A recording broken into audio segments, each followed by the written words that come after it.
ओम सच्चिदानंद स्वरूपाय श्री गुरु चरण कमलेभ्यो नमो नमः। श्री गणाधिपतये नमो नमः। विश्व गुरुवे श्री विश्वकर्मणे नमो नमः। मेरे प्रियजनों, दंडकारण्य क्षेत्र में भगवान श्री वेदव्यास के परम कृपा प्राप्त शिष्य श्री सूत जी महाराज भगवान श्री विश्वकर्मा की कथा अमृत का निरंतर प्रवाह कर रहे हैं और इस कथा अमृत रूपी गंगा में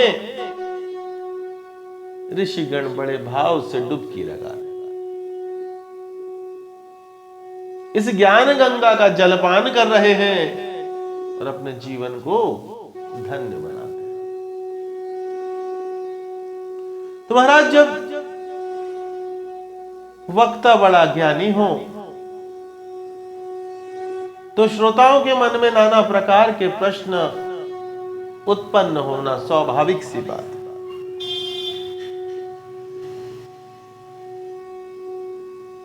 नाना प्रकार की शंकाएं, नाना प्रकार के प्रश्न ऋषियों के द्वारा श्री रोमहर्षण सूत जी महाराज से पूछे जाते हैं और प्रभु श्री सूत जी महाराज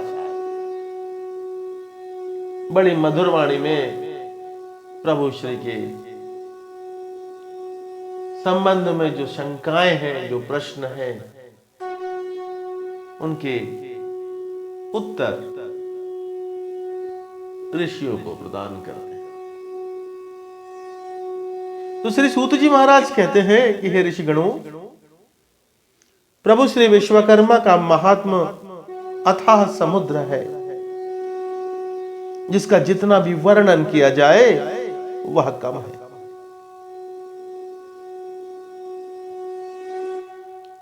सौनकादिक ऋषियों ने पूछा कि हे ज्ञानेश्वर, हे श्री सूत जी महाराज, आपने पूर्व की कथा में बताया कि प्रभु के 5 मुखों से 5 ब्रह्मर्षि निकले, अर्थात मनुमय देवज्ञ त्वष्टा और शिल्पी की उत्पत्ति हुई। तो जब प्रभु ये एक ही पिता से उत्पन्न है तो इनके गोत्र अलग अलग क्यों?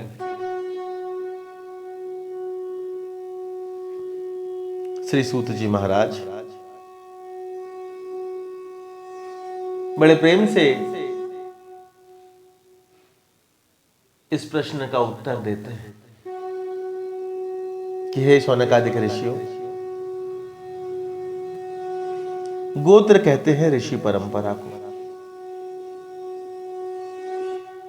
जिसका वंश जिस ऋषि की परंपरा पर चलकर अपने धर्म कर्म करता है तथा उसी से उसका कल्याण होता है, वह उसी गोत्र का कहलाता है। अब आपके प्रश्न का उत्तर है कि जब इलाचल पर्वत पर प्रभु श्री विश्वकर्मा ने अपना विराट स्वरूप का ध्यान किया तो पंचमुखी हो गए। प्रभु के 5 मुख हुए, सधोजात, वामदेव, तत्पुरुष, अघोर और ईशान।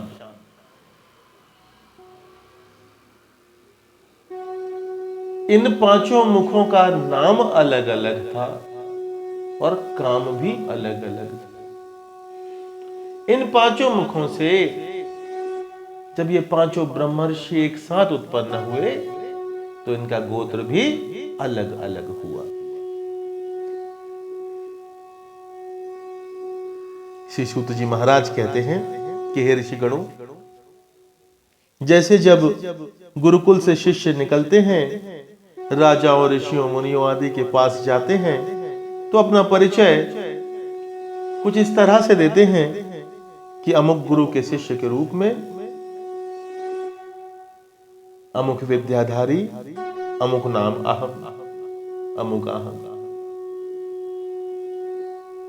परिचय की परंपरा है। अब दूसरा प्रश्न है, ऋषि कृष्णधनवा अपना प्रश्न प्रभु के समक्ष रखते हैं कि हे सूत जी महाराज, कृपया बताने की अनुकंपा करें कि भगवान श्री नारायण के ही अवतार श्री वेदव्यास जी महाराज ने कितने पुराणों की रचना की, उनकी संख्या तथा श्लोक संख्या कितनी है, कृपया विस्तार पूर्वक हम पर अनुग्रह करके समझाइए। तब श्री सूत जी महाराज कहते हैं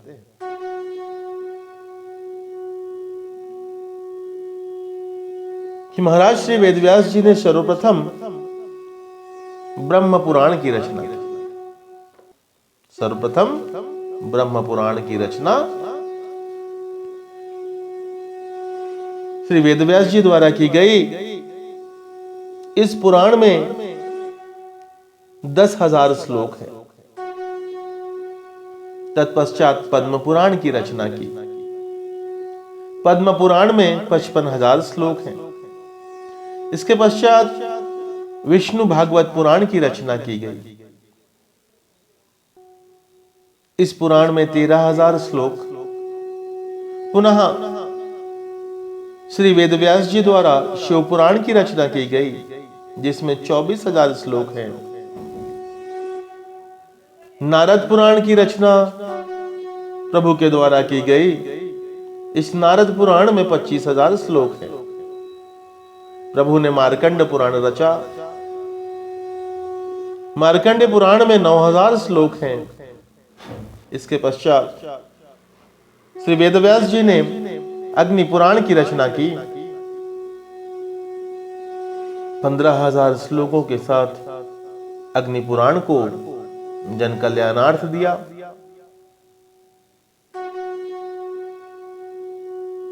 तत्पश्चात भविष्य पुराण की रचना की, जिसमें 24,000 श्लोक हैं। शिव भक्ति को जन सामान्य तक पहुंचाने हेतु श्री व्यास जी ने लिंग पुराण की रचना की, जो 11,000 श्लोकों के साथ जन कल्याणार्थ इस पृथ्वी पर है। तत्पश्चात ब्रह्म वैवर्त पुराण की रचना की गई। इसमें 18,000 श्लोक है। वामन पुराण में 24,000 श्लोक। तत्पश्चात स्कंद पुराण की रचना की गई, जिसमें 81,100 श्लोक है। हे ऋषिगणों, तत्पश्चात मेरे गुरु श्री वेदव्यास जी महाराज के द्वारा कूर्म पुराण की रचना की गई, जिसमें 17,000 श्लोक समाहित हैं। वैष्णव भक्ति को जन जन तक पहुंचाने के परम उद्देश्य से श्री वेदव्यास जी ने मत्स्य पुराण की रचना की, जिसमें 14,000 श्लोक।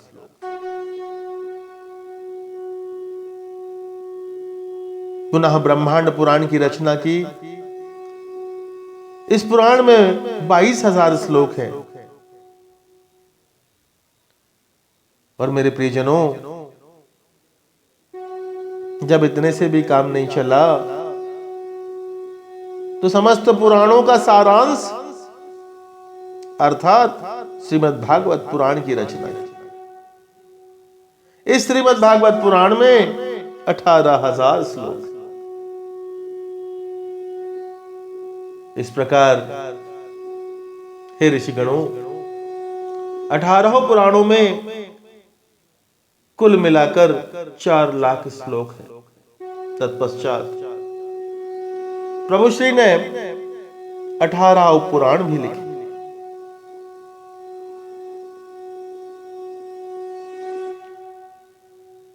ऋषि संतुष्ट होते हैं और पुनः एक प्रश्न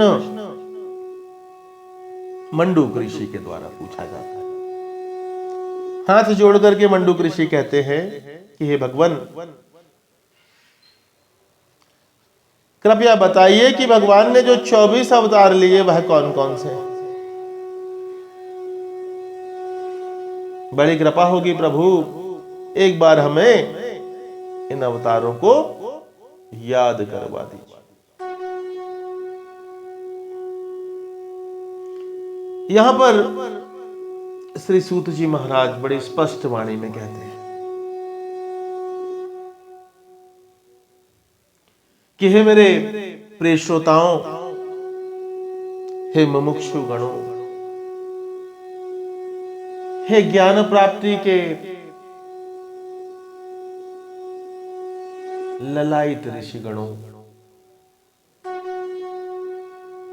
एक भेद स्पष्ट कर रहा हूं।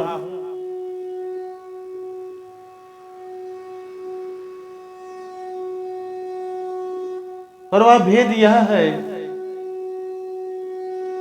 कि जो विष्णु है वही विश्वकर्मा है, अर्थात परम सत्ता श्री विराट विश्वकर्मा ने सृष्टि के संचालन हेतु भिन्न भिन्न लीलाएं की और मानव मात्र के कल्याणार्थ इस धराधाम भूमंडल पर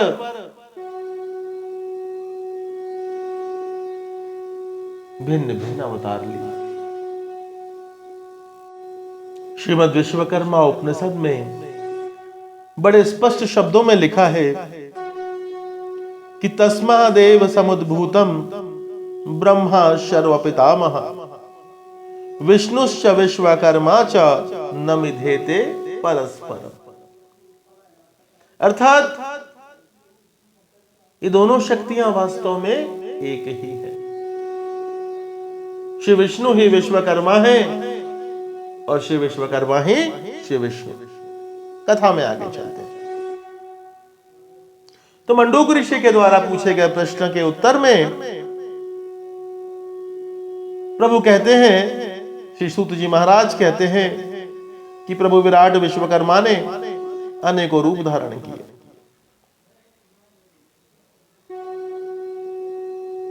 जो अवतार लोग जानते हैं उनकी संख्या 24। इस पराशक्ति ने प्रथम अवतार 4 तपस्वी कुमारों अर्थात सनातन, सनंदन और सनत कुमार के रूप में हुआ। दूसरा अवतार वराह भगवान का हुआ। तीसरा अवतार नारद जी का। चौथा अवतार नर और नारायण। पंचम अवतार कपिल मुनि का। प्रभु का छठवां अवतार दत्तात्रेय जी का। सातवां अवतार यज्ञ भगवान प्रकट हुए। 8वें अवतार में ऋषभदेव जी। प्रभु का 9वां अवतार राजा पृथ्वी के स्वरूप में। 10वां अवतार मत्स्य अवतार। 11वें अवतार में प्रभु ने कछुए अर्थात कच्छप का स्वरूप लिया। प्रभु का 12वां अवतार भगवान धन्वंतरी। 13वां अवतार भगवान का मोहिनी रूप था। प्रभु का 14वां अवतार नरसिंह भगवान का हुआ। 15वें अवतार में प्रभु श्री 52 अंगुल के हुए अर्थात वामन अवतार लिया और राजा बलि से 3 पग धरती मांग ली।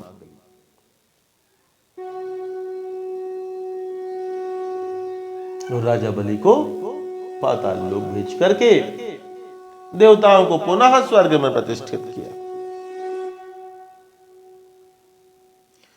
16वां अवतार प्रभु का परशुराम जी के रूप में हुआ। 17वें अवतार में वेदों को जन कल्याणार्थ 4 भागों में बांटने और पुराणों की रचना करने हेतु प्रभु ने वेद व्यास जी का अवतार लिया। 18वां अवतार भगवान का मर्यादा पुरुषोत्तम श्री राम जी का है। 19वें अवतार में बलभद्र जी अर्थात बलराम जी हुए। 20वां अवतार भगवान श्री कृष्ण का।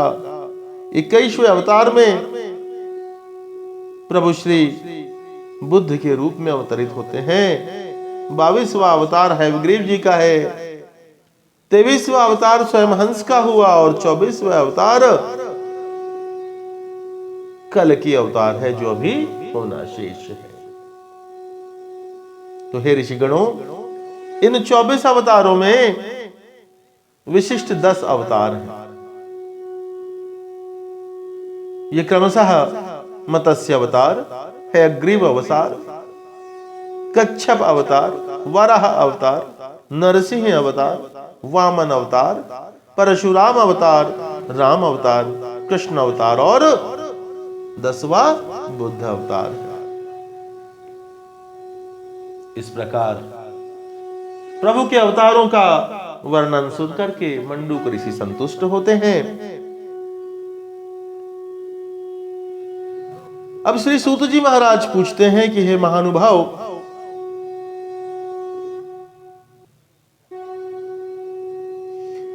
कृपया बताने की अनुकंपा कीजिए कि ज्ञान योग और भक्ति योग में क्या अंतर है। क्या प्रश्न किया कि ज्ञान योग और भक्ति योग में क्या अंतर है, कृपया हमें स्पष्ट करने की अनुकंपा कीजिए। इस प्रश्न को सुनकर के श्री सूत जी महाराज कहते हैं कि हे ऋषि श्रेष्ठ, यही प्रश्न एक बार वाल्मीकि जी ने नारद जी से पूछा। जब नारद जी ने उन्हें रामायण लिखने की प्रेरणा दी थी, उस समय नारद जी ने कहा कि हे तपस्वी वाल्मीकि, जानकर के मानना ज्ञान योग तथा मानकर के जानना भक्ति योग। पुनः सुना, क्या कहा? नारद जी ने वाल्मीकि जी से क्या कहा कि हे तपस्वी वाल्मीकि, जानकर के मानना ज्ञान योग तथा मान करके जानना भक्ति योग। ज्ञान में जानकारी की प्रधानता होती है, जबकि भक्ति में मान्यता की प्रधानता होती है। यही प्रमुख अंतर है ज्ञान योग और भक्ति योग।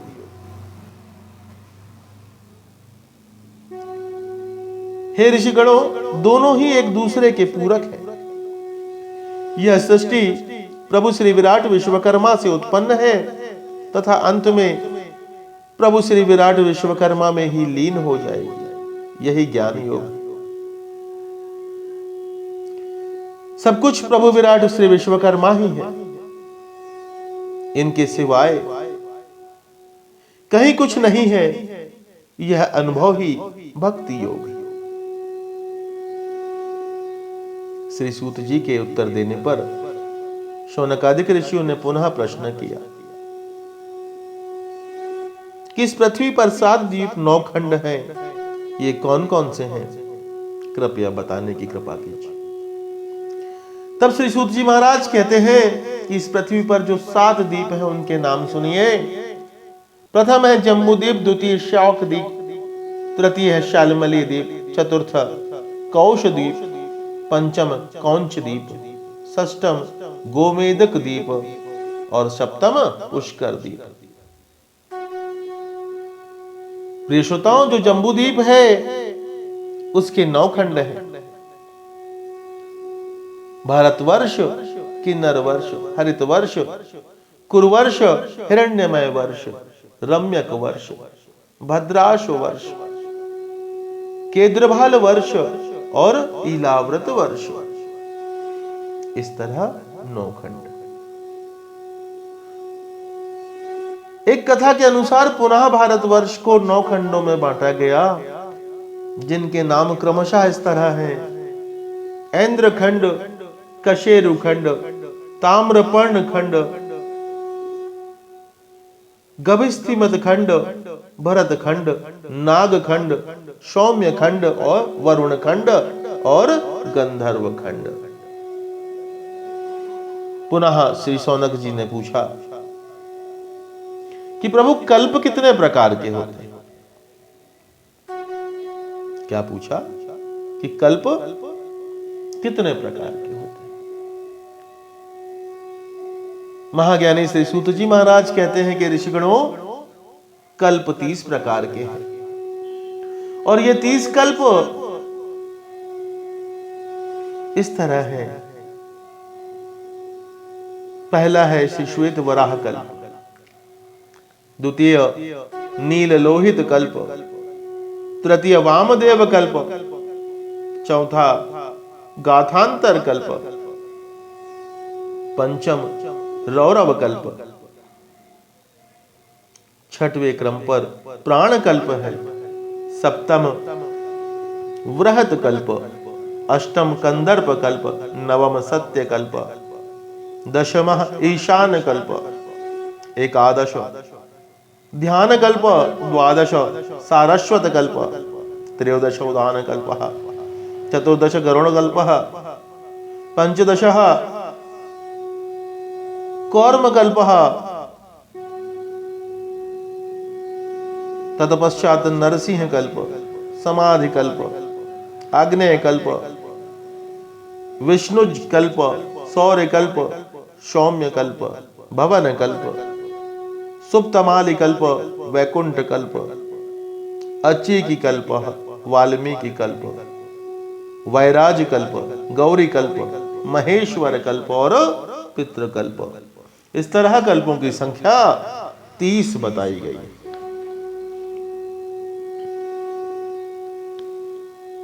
प्रश्नों की कड़ी आगे बढ़ती है। प्रभु विराट विश्वकर्मा के बनाए हुए दिनमान से श्री ब्रह्मा की आयु 100 वर्ष है और प्रभु विश्वकर्मा के दिनमान से ब्रह्मा की आयु का एक दिन एक कल्प कहलाता है। मेरे प्रिय श्रोताओं, विज्ञान की गणना भी शास्त्रों की गणना के आसपास ही है। तो एक कल्प में 4 अरब 32 करोड़ सौर्य वर्ष अर्थात मानव वर्ष होते हैं।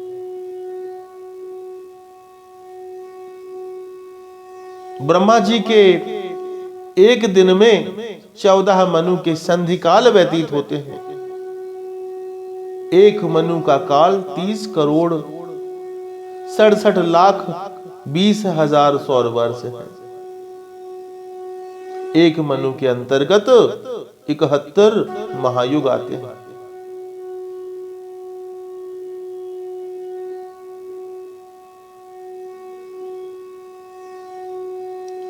अब तक 27 महायुग व्यतीत हो चुके हैं तथा 11 करोड़ 66 लाख 40 हजार सौर वर्ष व्यतीत हो चुके हैं।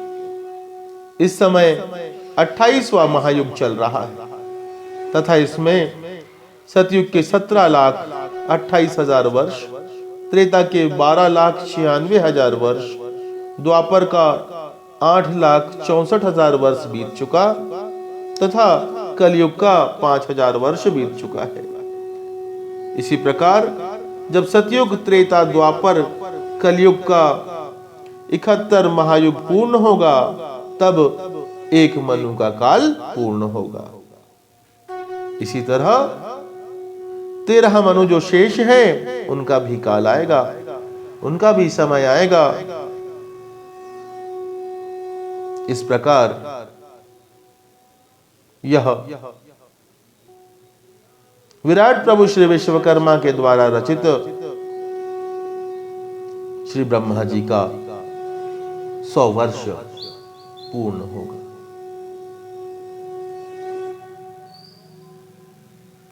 तो भगवान श्री विश्वकर्मा के प्यारे श्रोताओं, प्रियजनों, इस अध्याय में बस इतना ही। अगले अध्याय में भगवान की अन्य लीला अमृत का पान करेंगे। तब तक आप सभी अपने हृदय में प्रभु श्री विराट विश्वकर्मा की परम मनोरम छवि को स्थापित कीजिए, प्रभु का ध्यान कीजिए बड़े प्रेम से अपनी वाणी से।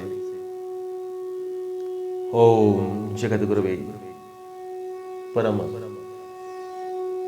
कृपालु आदि करता श्री विश्वकर्मणे नमो नमः। ओम श्री विश्वकर्मणे नमः।